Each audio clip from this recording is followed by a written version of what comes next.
Okay, we should start probably. We have 15 questions, actually 14. And we will do our best to answer them like one by one. I don't know if we have only 1 hour, unfortunately, but we will do our best. We're going to go in order? You have other ideas? Have other questions? Well, let's do in the order. And you can try to ask here questions. If we will be done with other ones, then we will pick questions from the chat, unless they are so cool that we will think, oh, okay, that's a really cool question. Okay, so basically the questions were supposed to be after our ACI 5 that we taught recently.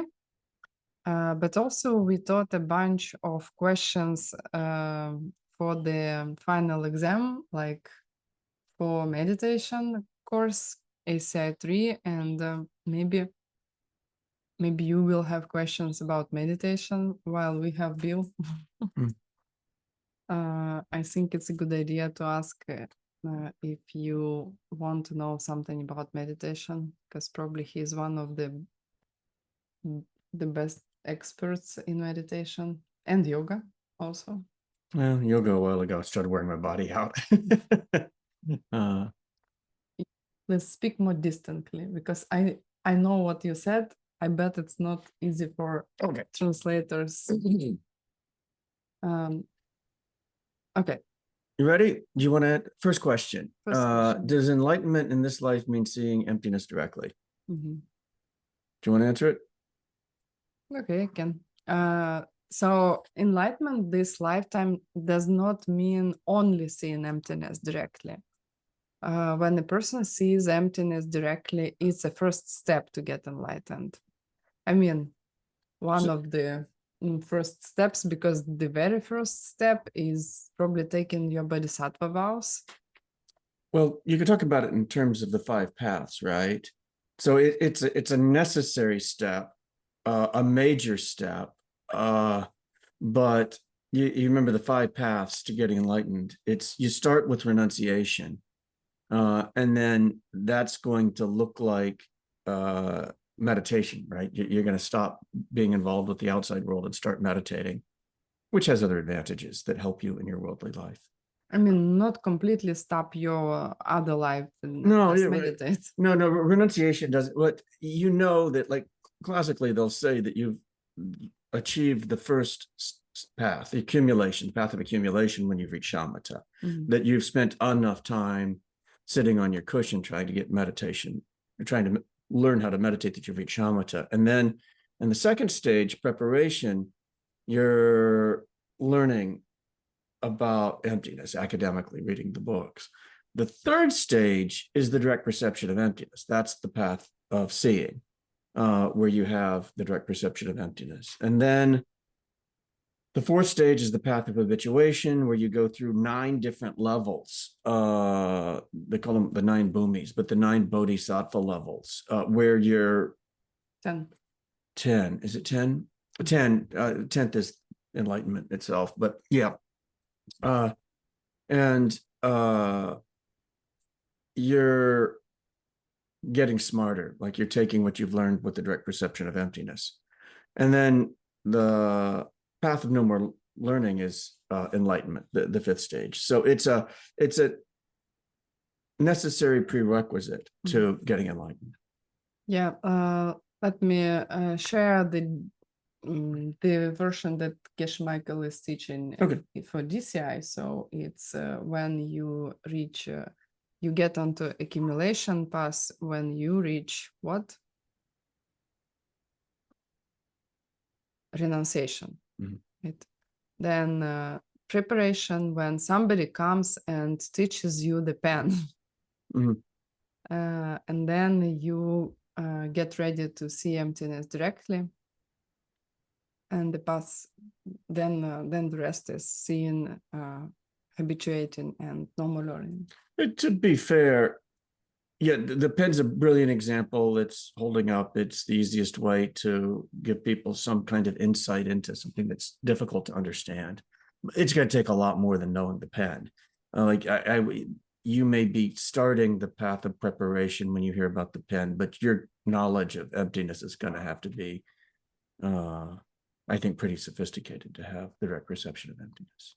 Yeah. And this is what you get ready to on the path of preparation, right? So you study.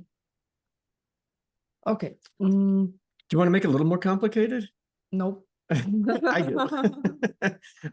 When you have the direct perception of emptiness, what you're seeing is the dharmakaya of an enlightened being, the emptiness of an enlightened being.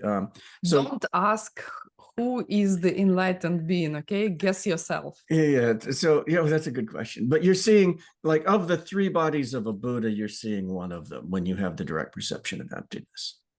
Mm-hmm. So you're not enlightened, but you're seeing the body of a Buddha. And this is the moment when there is no turning back.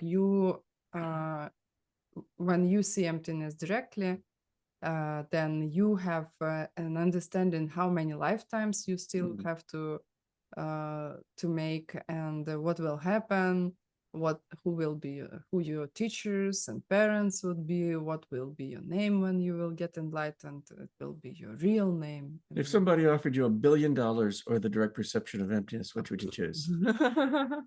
You kidding me? Yeah, it's no comparison. Well, yeah, anything physical, I mean, doesn't mean anything comparing to any of this cool, even I mean, more complex. You want more complex? Let's go. Geshe Michael came and taught you a pen, or $1 billion. That's a better comparison, right? That's a real one. You want to know how much you worth? More than $1 billion. Yeah, that's right. Okay, that's a great comparison. Like, if you had to choose between $1 billion and no dharma, or the pen, and you're going to get started. I mean, that's the thing. It's like, more complicated. Well, I know you'd have to go with the pen, because there's hope, right? Like, the $1 billion is going to come and go. I have more complicated. Okay, well, you can make it more challenging. More challenging. $10 billion. And you are a dying old lady from cancer, and somebody comes and teach you the pen. Yeah, okay.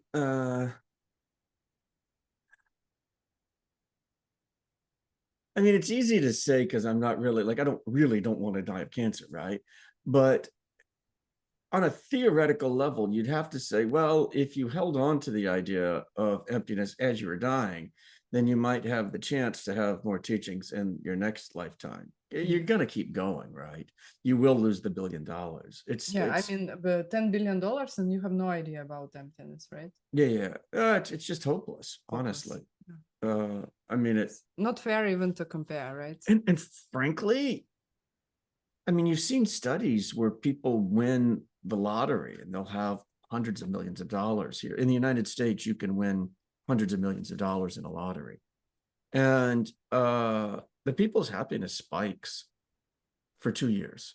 And then it goes back to wherever they were before. It ain't going to do it for you, right? So. Okay, next question. Is each person enlightenment something unique and different for different enlightened people, or same for everybody?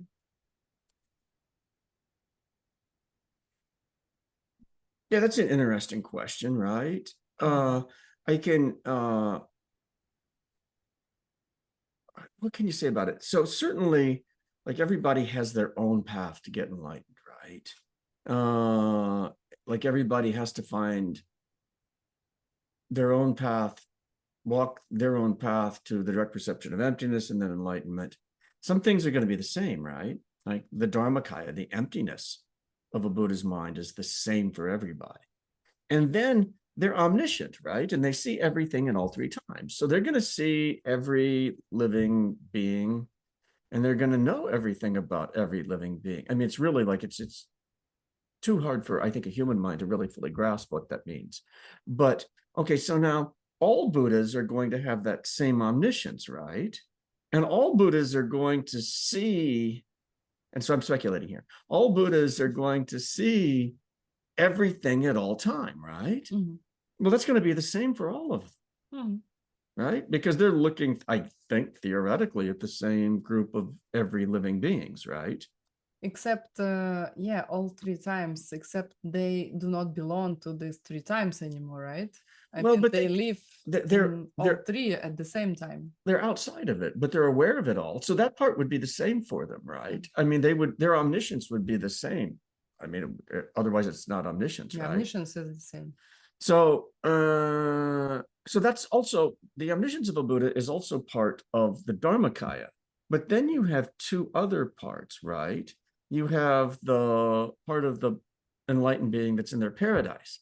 Now, That's different. And frankly, when you have access to what their paradises look like, everyone's different, right?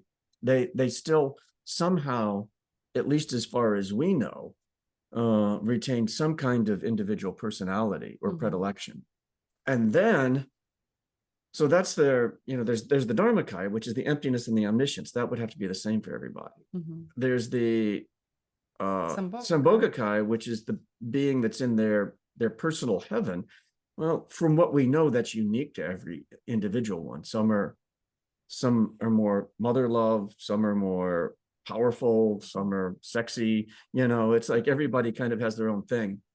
So that's all different, and like frankly described in great detail later on when you get to the more advanced teachings. And then you have the Nirmanakaya, the emanation body. That's the part that emanates out. And so I would think that on one level, you could argue that, well, if you're omniscient, you're going to know what the other person is emanating, right? You're going to know what a Buddha is emanating. But then do they have an experience of it being from themselves? Because, different people need different types of teaching, right? Somebody might respond better to one kind of personality instead of another, right? Somebody might need like the care from a mother. Somebody might need the care from a scary warrior. And so they do say that you have individual mind streams. So I would guess that you might be aware of what another Buddha, in fact, I think you would have to be aware of what the other Buddha was emanating, but a difference of perspective, right? Because you have a different mind stream. Like it would be, oh, Tara emanated is this for that person. And Yamantaka emanated is another type of person for another person. I think, and I'm speculating here, I would think that you would have to be like looking at it from a different perspective if they retain their own mind stream, which they say that they do. Okay. Does that make sense? Probably not. Which is fine. Okay, during the class, we talked about polygamous relationship. Polygamous. I have a question. If several people get together for sex and the consent is mutual, from all sides, are those seeds also bad? I should do it. I'm glad you got this question. Why? Because I don't want to talk about it. Okay. I had a student once in another country, and I will not tell you which one because you may trace back who the student was. But I was doing an event there, and he was asking like weird questions about unethical things. Like, what if I do something unethical really quickly? Like, what if somebody theoretically has two different women and so they were weird questions, and I was hoping that they were theoretical. Unfortunately, they were not. So, and then I found out he was somebody who was basically husband of one of the organizers, and then I found out that he told her that he has another lady and he decided to move, etc. So the thing is that everything that is related to relationship is very intimate. It is very personal, very profound for people. And theoretically, can it be no problem for everybody, polygamous relationship? Yeah, theoretically, yes. Practically, 99% probably not. Just try to imagine how the life would look like, right? For people, there is a profound need for every person for relationships on a deep level. It's a basic psychological need of every single living being. Then how they should, in our society, I'm not talking about theoretical, like in, I don't know, paradise society. In our society, just imagine how it should function with children, schools, I don't know, parents, works. It's not theory, right? When you try to ground it in the modern reality, you see that there is no like, okay, let's give it 1% chance that somebody can really, I mean, not one person, but polygamous, right? Several, at the very least 3 or 4 or whatever. So they have all to know what's going on, be transparent, and be completely happy about other people. Very, very difficult. That's the question. We were talking about the path to get enlightened, right? Starts with renunciation. That seems like almost like Opposite. the opposite, right? Like Of indulging in desire. Yeah. And on the sutra level, they're definitely going to say that just clearly not okay. No, not okay. I think it would be hard not to just get wrapped up in worldly issues if you're involved with that type of stuff, frankly. Just a distraction. Please explain how seeds work with an example. For example, if I yell at my kid, anger, my husband yells at me, it's a reflection of my behavior. If I yell at my husband with anger again, seeds are from my reaction arises. Is it the seed of the children being angry with me, or is it caused by something else? This is. I will read Ukrainian because okay. I'm not really sure.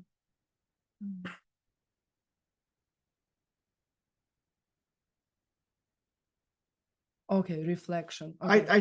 I think what this question is getting to is the question of self-will, right? So like you yelled at your kids in the past, then your husband walks in the kitchen and he yells at you.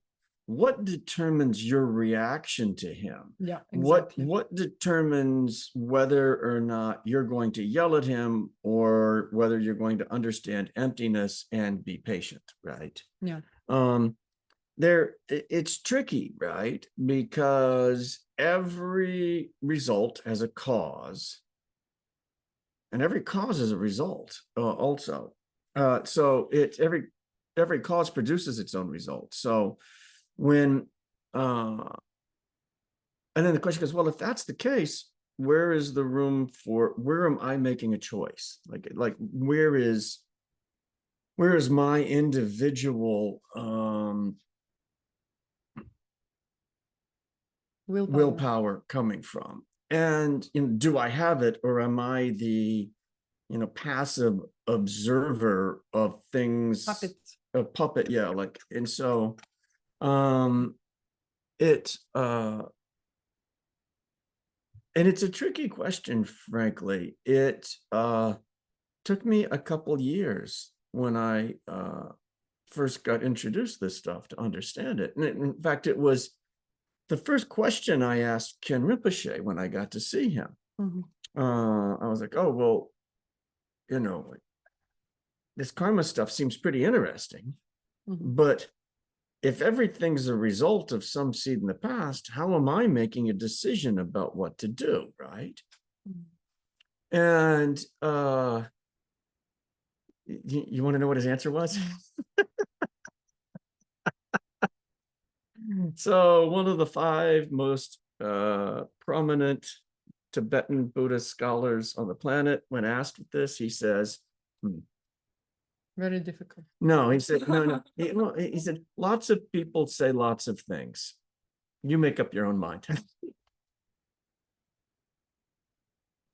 And then I asked this question, Geshe Michael. well, and then I got the answer. It took about another year before I got the answer, but I did get the answer. Oh, tell me.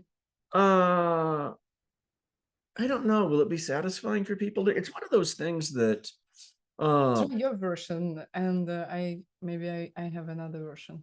okay, so sometimes I let people just sit on it for a year or two because it's frankly it's more helpful if you figure it out yourself. You do have self-will. It's hard to understand. You do have self-will. Now, how does that happen?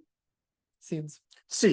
Yeah, exactly. That's the answer. So you as a human being at the moment have created the seeds to see yourself have choice, right? That too is a projection. Can you lose it? Oh, heck yeah, you can lose it.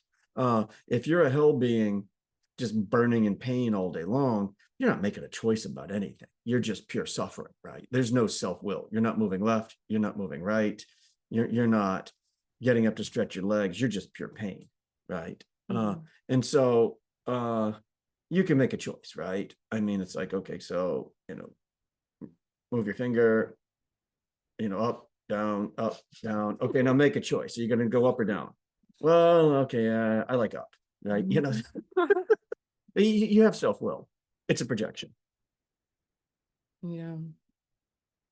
Okay. Other What did words? Geshe Michael say? No, I like to say this one because it's smart. Everybody is lost, but it's completely true. Okay. You want me to tell it? We got to now, right? You don't have choice than to have a choice. Man, isn't that funny, right? Yeah. You're forced to have self-will. Love it. Yeah, that's true. Like, yeah, you don't have a choice. You've got a choice. It's true. It's frankly, like when I first heard the answer, Like what? Like I think it was. I remember it was actually. It was the first retreat I ever did. It was a 10-day retreat. It was a Ganden Lagyama retreat, and somebody asked Winston McCullough that, and he was the one who gave the answer correctly. And at the time I heard it, I didn't think it was real satisfying, right? I'm comfortable with it now. I was frustrated when I heard what I just said. Yeah. You don't have choice than to have choice. What? It's not the answer. It is. It is the answer. Yeah. But maybe you do not understand it. That's another question. No, but it's a great question, right? That means that you're thinking about it. And then slightly on a different. It's why does anything function, right? Like, is self-will a functioning thing, right? Like, do you have a choice to see this something different? Well, in the moment, no. No. Yeah. No. The choice is now in the moment, right? Yeah. I cannot see it anything else than a bad. Same with your willpower. Yeah, it's things function because they're empty, and things can function because they're empty. And so, your self-will is a functioning thing. It's coming out of karma and emptiness. So, and by the way, the possibility of choices is not always good. That's another subject. Like if you really are sure about what is good for you, you don't need a choice. You know what you want, right?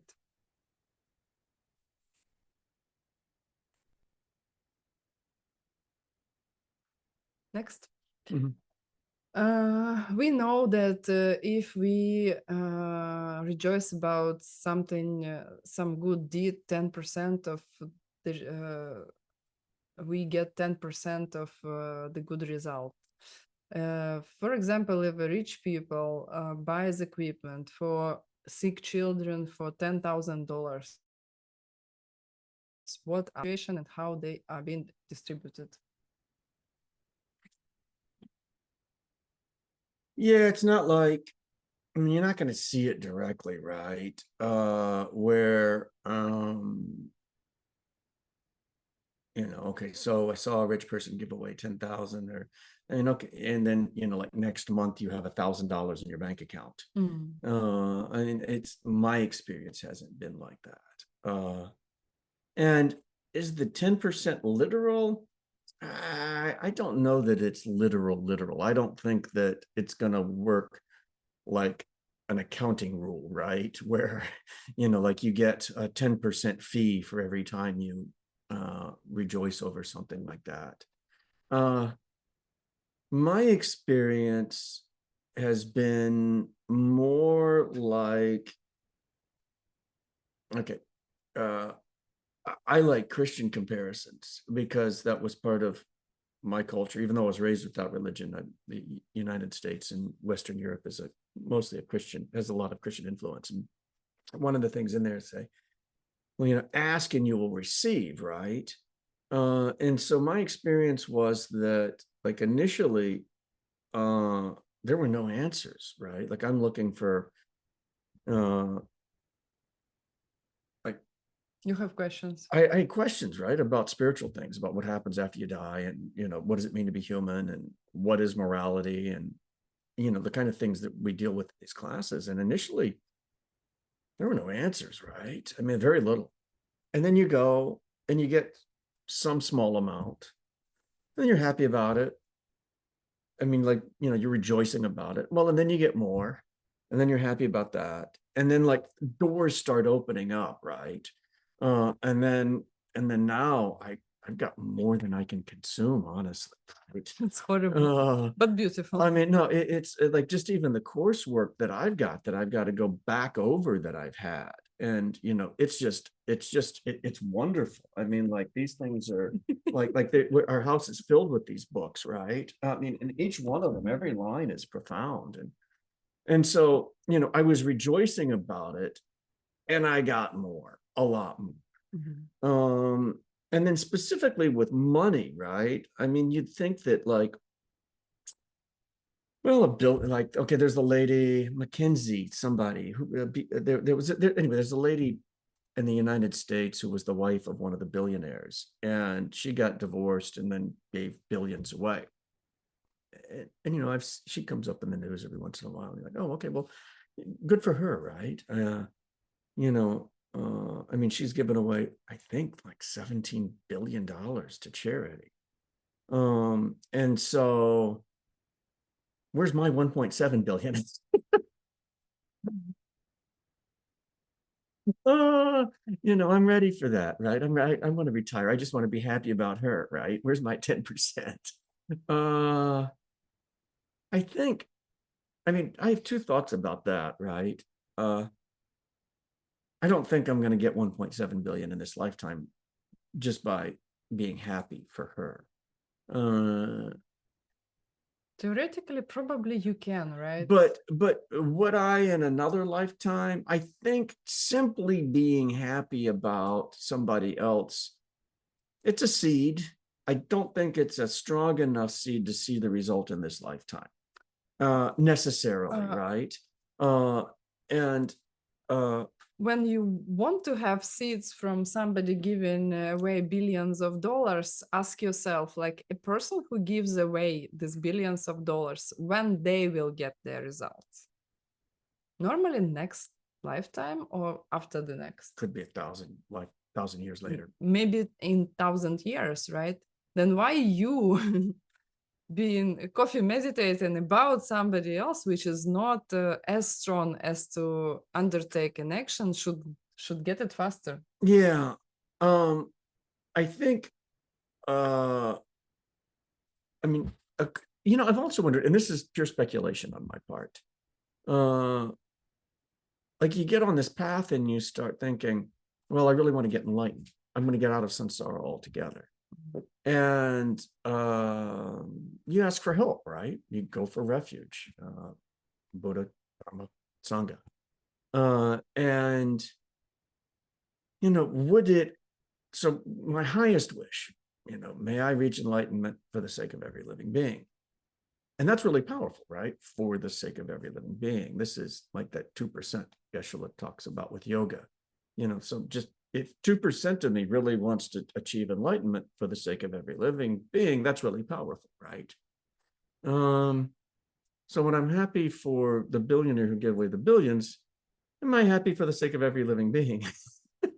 To be honest, mostly I'm thinking, well, I'd like to have 10% of that cash. So I don't think it's that powerful.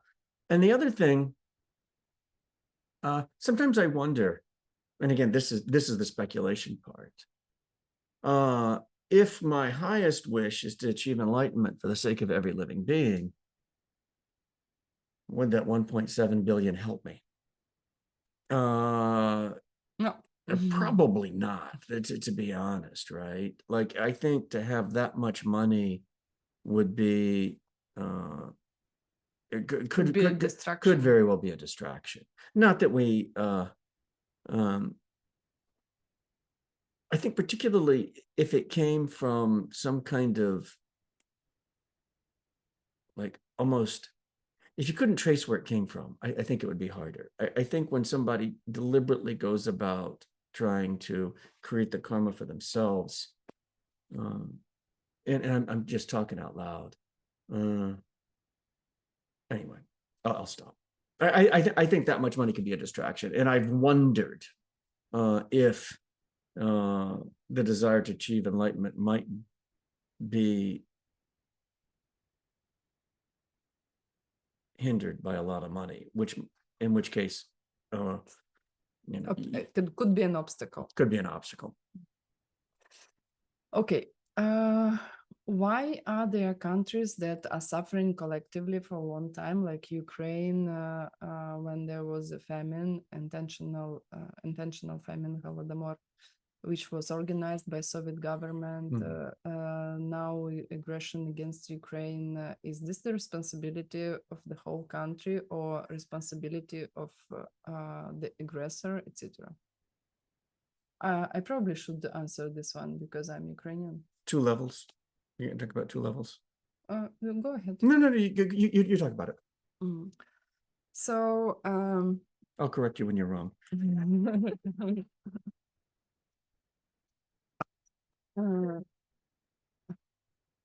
So first of all, wherever you are, like I suppose that somebody Ukrainian asked this question, right? Like yeah, Holodomor. Nobody outside of Ukraine knows what Holodomor is, or very few. So U.S. government admitted there was Holodomor? No, I Americans in general. I should say Americans in general are aware of it. So first, it is like if you talk to somebody, please don't tell them that this is your responsibility and that you have the war in your country. It does not help. It's same like my mom was sick with cancer, and of course our seeds are creating our diseases and everything around us. It does not help to tell to a person that, your seeds created your cancer. It's just non-human. It's cruel. And it does not help. Same if you talk to other people, I mean, my seed ripens, creates my body and everything else. The fact that it creates not only my physical body, but physical everything. In Tibetan language, and probably in Sanskrit too, I need to check this, but definitely in Tibetan, they have one word for a person in the realm, and the realm they create.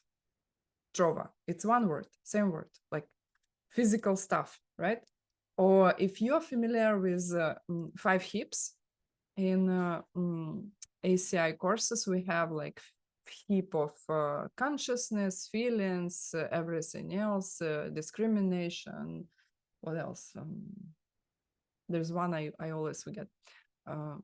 Anyway, so there are 5 hips, and physical. And so physical is physical for everything. This hip is not like my body physical. This is physical stuff, my body and everything. Why? My body and everything I have created. So if you remember 4 flowers, they describe 4 results that we have from planting seeds. First is you get what you give, what you do to other people. Then if I find myself in a country that is not stable or attacked or anything like that, then of course it's a ripening of my some kind of old seed. It does not mean I'm guilty, but I'm responsible. And there is a huge difference between being guilty and responsible, okay? I'm not guilty. Probably it's not Inna who did it. It's probably somebody who died long time ago created this seed. But I still have the same mind stream, right? That was one person, now I'm this person. Second, flower is every action creates a habit. So this is how you can trace how your day-to-day seeds can recreate this aggression or whatever conflict. So if I yell at my kids, if I'm criticizing other people, if I'm being sloppy with other people's boundaries, like I can make people listen in me forever, or I do not understand that the person is tired and I'm talking too much or something like that, right? Or like money or other boundaries, I don't ask when I will come, etc. So this is also important. So in our mind, we still can have these habits that are leading to conflicts. And it's very useful to watch our minds. Third, our seeds, they create not only myself, they also create the environment, people around me. So there is no such a thing like collective karma in the highest teachings. But there is a third flower. So I create other people problems as well. If I'm really compassionate, if I do not want people to suffer, I need to correct this. They will change themselves. They don't need our help. Like a day comes, boom, they're different. Really, it works like this. It works like a miracle every single time. And the fourth flower is probably the most important here, because when I have a lot of seeds, very powerful planted, then it influences the whole society, the whole country, the whole planet, etc. So it just means that my seeds have a certain scale, certain level, that it affects that greatly everybody. Anything you want to add? No, well done. Yeah. So don't think about how other people are responsible. Think how you can stop the seeds yourself, personally, as a personal responsibility, right? Next, what in Buddhism is the carrier of karma in a person? What will be reborn? Out of the person, right? Yeah. What is to be reborn? Is there a concept of a soul similar to Avramic religions? Not only Avramic, I think more or less everybody else says that. Avramic, is that Abrahamic? Abrahamic. Yeah. I'll answer this one. Mm-hmm. And we have 15 minutes, and I have another call in 15 minutes. Okay. I'll answer it from the perspective of the mind-only school. And okay, so of the third of the 4 schools, they're not in none of the 4 schools of Buddhist thought accept a soul, like in the sense that there's some kind of like self-existing thing that like a ghost that like moves out of you and is going to, stay the same from one lifetime to the other. What they're going to say is that you have a consciousness, right? It's clear and knowing. And what how the mind-only school explains it is that this consciousness has different parts. And one of those parts is the kunchi, the storehouse consciousness. And in that, that is the part of your consciousness that carries mental seeds. And the mental seeds ripen as an object. And then, I mean, interestingly, as the result of that object, you have a sense power and a sense consciousness that are observing the object. And so they're going to say that in the mind-only school, that everything you're observing in the world are these mental seeds that are ripening. It's called the foundation consciousness because it's the foundation of all your suffering. And what's happening is that as your seeds change, the mental seeds change, your world changes. And so that when you move from a human life to another life, you know, another human life, animal life, hell realm, God realm, what you're seeing isn't like you're not physically traveling to a God realm, right? Like you're not going to get into a rocket and travel to the God realm because your body died, right? What you're really seeing is these mental seeds that are changing from one to another. It's your consciousness, literally, that you're watching change as your seeds change. And then all of that is creating samsara, right? All of that stuff that's in the wheel of life, all of that is coming from your mental seeds. And then when you get enlightened, that foundation consciousness is gone. You don't have those seeds anymore. You're outside of it. You still have consciousness, but you don't have the seeds for samsara again. But it's your seeds that are changing, and the self is there is no self in the way that we think about it. Like Bill McMichael can't get enlightened because Bill McMichael is human, right? That label, the labels that I have for me now are coming from mental seeds. And it's not like I'll just get promoted to Buddha, right? Like I will have a different name when I get enlightened. Yeah. Does that make sense? Hopefully that wasn't too complicated. It's mental seeds. I think it is complicated. Well, let me okay. Well, now make it. Now I'm corrected. Katya's here with this. Were we losing you, Katya? Was I losing you with that? Trying to. Okay. She was trying. Okay. She was trying. So it's no.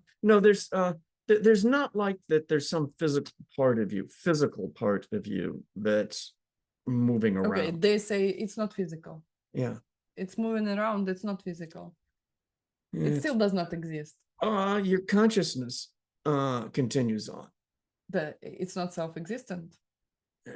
So the trick with when somebody is asking you about these questions, probably Christian or Muslim or somebody or Atman, Hindu, maybe Hindu, what they mean, sometimes they don't know what they mean. So the trick is you cannot argue with a person who thinks that they are clear about the subject they are not. Ask them to give a definition. When you say the soul, what do you mean? Describe it. 1 out of 10 will describe. And it will be something like completely pure, that stays the same, what else? Unchanging, pure, cannot be stained by anything material or like stuff like that. The thing is that people do not think about stuff in terms of changing and unchanging. And if you think about changing and unchanging, you see why your consciousness or any part of your consciousness cannot be unchanging. What do I call Ina? It's a sequence of seeds, right? Ripening in my mind. This is what I call Ina. This is what I call my life. The sequence of these seeds ripening one by one in my mind from the first day to the last day. So this is the stream of consciousness, right? The stream of consciousness is permanent. Permanent in English, like doesn't stop. Well, okay, let's put it differently. It will never stop, always continues. And this is because of this stream, which is the whole different subject to understand how it functions going through the death process, right? But there is always some kind of very subtle wind that stays, right? So this, my karma, is carried in me. And the soul, I think, it depends on what they mean. If they will say, yeah, okay, I agree, it's not unchanging, then maybe they can name my stream of consciousness the soul, you know, like maybe then we can agree, okay, yeah, that stuff exists, right? Until there is a definition, there is no definition, there's nothing to argue about. But I think they're going to say that there isn't a soul in the sense that there's like some kind of like ghost that moves on, right? Like I think like there's this Holy Spirit or what? Yeah, well, no, Holy Spirit's a different idea, but it's not like all right, we can leave it at that. Yeah. So ask more questions about what the soul really means, and then probably you will get to the point whether you can prove you can agree or disagree with this. Like same with God, you know, like Christians come and they ask, okay, so what? You say there is no God? I say, no, I think there is God created by my seeds. But I think there are enlightened beings that don't depend on my seeds. But what if they call enlightened beings the God, right? Well, frankly, I think enlightened beings are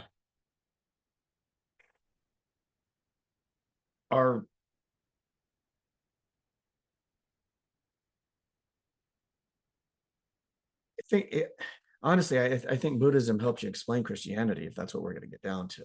I think that that Christian idea of God takes different aspects and kind of blends them a little bit. But I think when you're talking about an enlightened being and God, I think it's very close. So, okay. Anyway, so there is a question I do not really understand, so sorry, I skip it. Okay, let's get this one. My mom died end of February. She was 87. She was in Russia. I'm in Ukraine. The last 3 years, I could not go to see her because of the war. I was transferring money to people who were helping her. From the first, starting the day she died, I did 40 days of meditation for people in Bardo, but I still have this thought that I could do better, could make better. I'm angry at myself that I didn't, unhappy with myself that I didn't go to see her. Even I would risk to get deported. It was a very, it would be very difficult. How I can, what I can do for her, And for my dad, who is not with us for a long time, and what were the seeds that brought me to this stuff happening, and how I can purify my seeds. How to plant seeds to properly go through the death of a person you love with lots of tears and pain. Want to tell? What's your kind of question? It's kind of true. Yeah, you're better with personal situations. Yeah.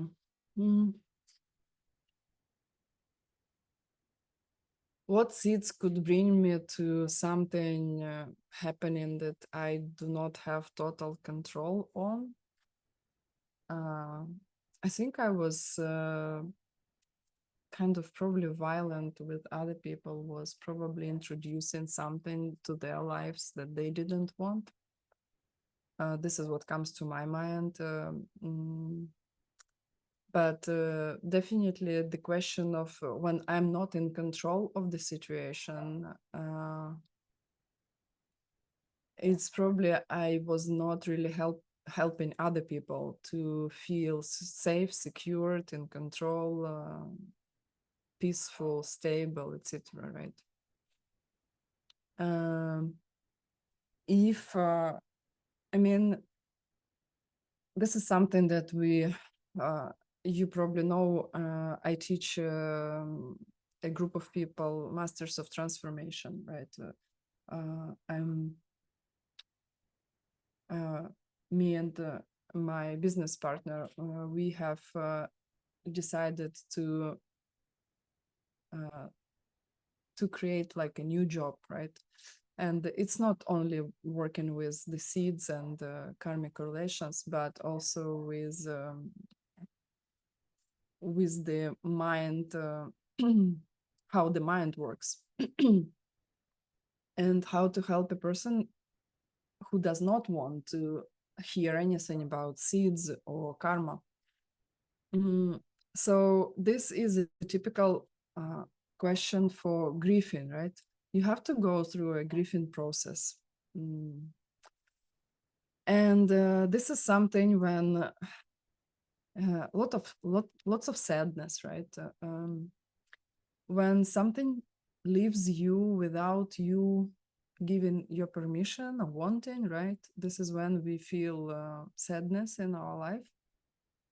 And going through just these emotions probably will help you.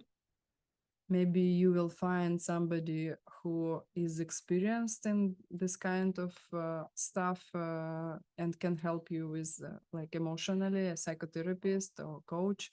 Or if you don't know anybody, ask our students. We have like 27 of them or something, and they're very good already in working with this stuff.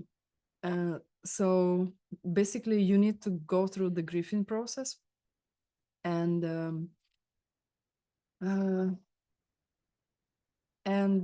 acceptance is a big deal that is underappreciated in modern society. This is probably something that is that a lot of Christians are strong with. If something happened, it happened. You know, you may disagree with your actions, but it's too late. You know, the people died already. So you actually cannot do anything about it. And to let you feel this sadness in your heart is starting the process of healing. So first realize that you have emotions, right? And you are a living being. You have your living feelings, and until you are aware of them, they will control you. So this is my first advice. And then what can you do better, right? You can love them. your parents are dead, right? They died already. But if you are an ACI student, then probably you realize that in Tibetan there is a saying, there is a death, there are no dead people. They do something somewhere, they moved on. The only person who suffers is you. Maybe they also suffer, but I mean, about this situation, they don't care anymore, right? I mean, it happened already. So you have to go through the grieving process. You have to work on your sense of guilt. Is that your call? Yeah, that's my call already. You have to work on your sense of guilt. It takes time to especially to understand where there was your responsibility and where you are taking somebody else's responsibility. That may be a little bit tricky to figure out.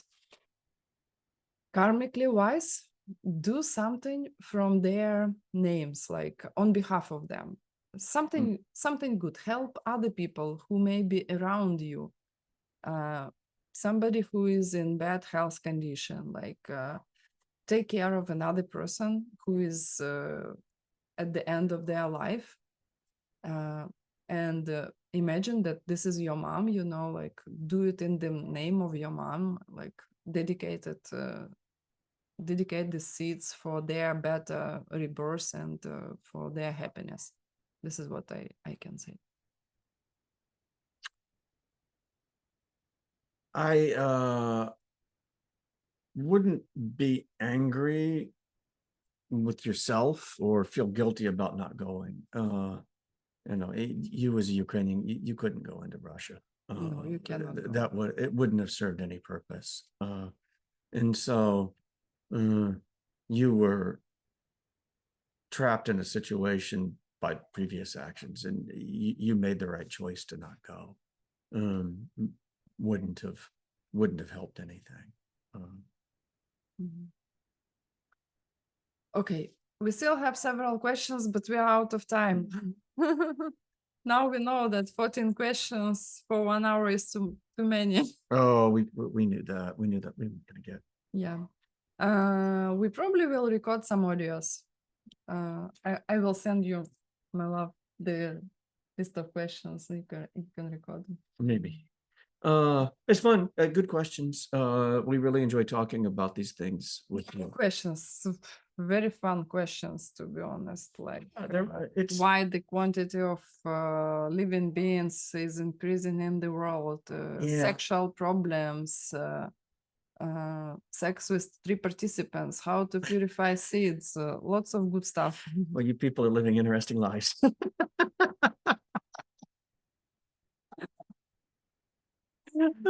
Okay. Well, one of the things that I guess in conclusion that I found really satisfying about this whole path is that it's good at answering these type of questions, right? You know, ethical questions and what happens with the mind and what happens, you know, when you die and what is okay to do and what isn't okay to do. It's they don't always have a completely like black and white answer.